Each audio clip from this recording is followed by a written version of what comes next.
dostlar, bugün sizlərə mən telefonun donma səbəbini göstərəcəyim.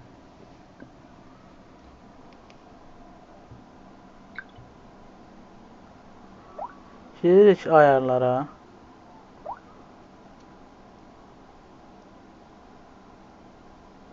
Sonra geliştirici seçenekleri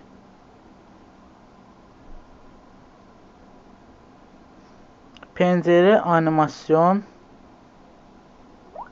Bunu animasyon kapalı edirik. Geçiş animasyon.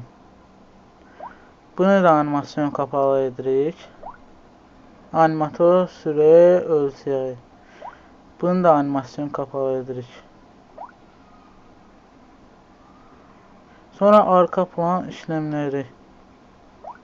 Bunu da arka plan işlemi yok edirik. İndi baxaq görək donur yoxsa yox. Beləliklə gördüyünüz kimi düzəldi, donmur.